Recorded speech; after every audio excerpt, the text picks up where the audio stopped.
Strike सोमवार से continuous जारी है। जो 2 थाने हमारे बड़ागुड़ा और रोडी, उन दोनों थानों को डबली जो पुलिस ज़िला बना है वहाँ मिला दिया गया है। वहाँ 71 गाँव टोटल लगते हैं। उन सभी गाँव वासियों से कोई संवाद नहीं किया गया, कोई उनकी राय नहीं जानी गई। कुछ गाँव तो ऐसे हैं यहाँ से 10 मिनट का रास्ता है और वहाँ जाने के लिए उनको सवा घंटा टोटल लगता है और 2-2 बसें चेंज करनी पड़ती हैं। तो इन सभी समस्याओं को जो गाँव वासियों की है, उन्होंने भी उठाया था। अब हमें पता लग रहा है क्योंकि उनके प्रस्ताव भी हमारे पास आ रहे हैं काफ़ी गाँवों के। उन्होंने उठाया लेकिन उनकी बात को तवज्जो नहीं दिया गया।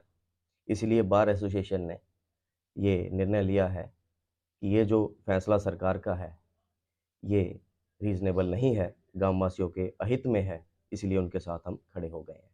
नहीं, सरकार द्वारा हमें ही नहीं, गाँव वासियों से भी नहीं पूछा गया, कोई कोरेस्पोंडेंस नहीं हुई, कोई इन्फॉर्मेशन कोई किसी तरह की नहीं दी गई। ये एक तरफ़ा निर्णय है, जो कि डी-नोटिफ़ाइड होना चाहिए क्योंकि ये आम जन के हित में है। हमने उन्हें एक रेज़ोल्यूशन दिया है, एक हमारा और एक जो गाँव वासियों द्वारा हमें रेज़ोल्यूशन सरपंचों द्वारा भेजा गया था। उन्होंने ये भी उन वहाँ क पर कहा है कि हमने भी काफ़ी प्रयास किए, धरने भी दिए कि ऐसा नहीं होना चाहिए, ये हमारे हित में नहीं है किसी भी तरह से। तो उनको होम मिनिस्टर साहब को भी रेज़ोल्यूशन और सभी जो गाँवों से आए हुए थे प्रस्ताव, वो भी साथ अटैच करके दिए गए हैं। उन्होंने भी साथ के साथ मेंशन किया स्पीक टू सीएम, तो बहुत अच्छे से उन्होंने सुना और हमें उनसे उम्मीद भी है। उसके बाद हम ओएसडी साहब से भी मिले हैं, सीएम साहब के दयाल साहब, तो बहुत अच्छे से उन्होंने बात सुनी और उन्होंने 2 दिन का समय लिया है कि बहुत जल्दी इसका सकारात्मक रिज़ल्ट हम देंगे सीएम साहब से बात करने के बाद। और मुझे ऐसी उम्मीद भी है कि वहाँ से भी एक पॉज़िटिव रिस्पॉन्स हमें मिलेगा और गाँव वासियों से संवाद की उन्होंने बात कही है कि हम वहाँ से मेमोरेंडम लेंगे, तो वही अच्छी बात है। वो हम भी तो वही चाह रहे हैं, जो वो हमसे बात कर रहे हैं कि वहाँ गाँव वासियों से उनकी क्या राय है। यही तो हम कह रहे हैं, राय लेते तो ये निर्णय होता ही नहीं, राय नहीं ली गई तो ये निर्णय हुआ है। हमारा इंडेफिनिट स्ट्राइक का निर्णय था, जिस पे हम आज भी उसी ओर बढ़ रहे हैं और स्ट्राइक जारी रहेगी। लोक अदालत का हमने बहिष्कार किया है कि जो आम जन के खिलाफ चल रही है सरकार, वो नहीं चलना चाहिए, संवाद का विषय था।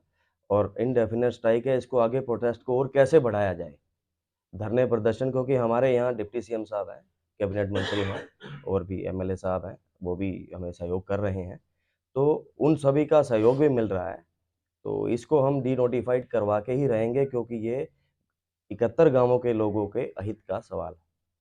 अभी जो हमारे पास लिस्ट आई है क्रिमिनल केसेज़ की 716 केसेज़ हैं और इसमें विशेष बात है कि ये पुलिस ज़िला बनाया गया था क्योंकि पंजाब बॉर्डर साथ में लगता था, नशे के केसेज़ काफ़ी आ रहे थे।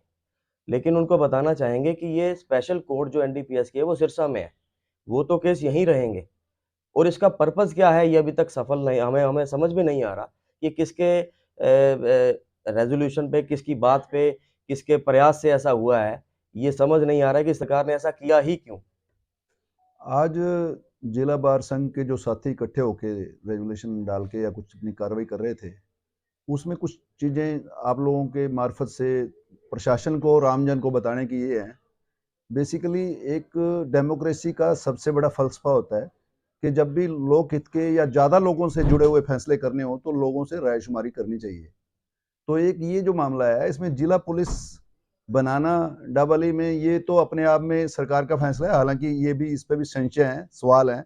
हम कल जब चंडीगढ़ गए तो वहाँ भी अफ़सरशाही ने या कुछ लोगों ने हमें बंद कमरे में बताया कि सरकार का ये फैसला पंजाब के पैटर्न पे इस बात को लेकर ये है कि बॉर्डर लाइन पे जो जहाँ ड्रग्स को कंट्रोल में करना है, ड्रग माफिया को, ड्रग पेडलर को करना है, तो उसके लिए कंट्रोल यूनिट होना चाहिए।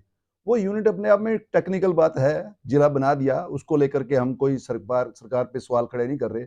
अब सवाल ये है कि डबल ई जो सब डिवीजन है, वो अपने आप में एक सब डिवीजन है। वो डिस्ट्रिक्ट हेडक्वार्टर की वहाँ फैसिलिटी दूरों कोसों-कोसों दूर है। ये जिला इतने साल से चल रहा है, यहाँ पूरी मिनी सेक्रेटेरिएट है, एक पूरा सिस्टम है, पूरा मैकेनिज्म है, सारी चीज़ें हैं। वहाँ अभी कुछ ऐसा है नहीं। तो वहाँ ऑलरेडी जो पुलिस स्टेशन डबल ई के साथ जुड़े हुए थे, उन्हीं पे उनको ट्रायल करना चाहिए था। उस ट्रायल में पहले ऑलरेडी इतने पुलिस स्टेशन उनके पास हैं कि वहाँ उनका एक ठीक-ठाक अपना काम जो उनकी मंशा है शायद कहीं पूरी हो जाती।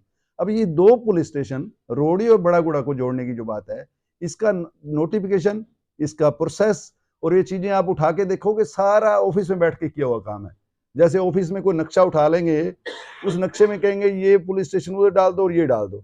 अब उसमें ये नहीं आया कि रोड़ी जो सबसे पुराना यहाँ पुलिस स्टेशन है, अगर सिरसा से सदुलगढ़ होके वाया पंजाब जाएं तो असेसिबिलिटी, कनेक्टिविटी रोड की, लोगों की यहाँ 10, 12, 15 किलोमीटर के बाद रोडी के काम शुरू हो जाते हैं। अगर इन्हीं लोगों को डबल में जाना हो तो पहले सिरसा आएंगे, सिरसा से फिर वहां जाएंगे। तो सवाल ये नहीं है कि यहाँ वकील लोग इसको प्रोटेस्ट में आगे हो रहे हैं, हम लोग एक प्लेटफॉर्म दे रहे हैं, हम लीगल लोग हैं, हम समझते हैं, हम सरकार को ये चेता रहे हैं, ये संवैधानिक मर्यादा का आप लोगों ने हनन किया है। लोगों ने भी बड़ा प्रोटेस्ट किया। अब सरकारों की आदत बन गई है कि प्रोटेस्ट को तीखा करो, जिंदाबाद मुर्दाबाद करो, उनके पुतले जलाओ, थाने जलाओ, नुकसान करो, फिर सरकारें चेतती हैं। लेकिन हम बीच में होंगे तो हम आंदोलन को उग्र तो नहीं होने देंगे, लेकिन आंदोलन को तीखा करके लोगों की ही बात सरकार के पास रखने का हम काम करेंगे। तो इस मामले में मुझे लगता है जिला बार संघ का ये काम जो है बहुत अच्छा काम है और सरकार को चेतना चाहिए समय रहते। हम इस बात से भी नहीं गुराएंगे कि कल को इलेक्शनों में हम लोगों को जाके बताएं कि इस तरह की चीजों के फैसले करने वाली सरकार या नुमाइंदों का वोट लेने का कोई हक नहीं।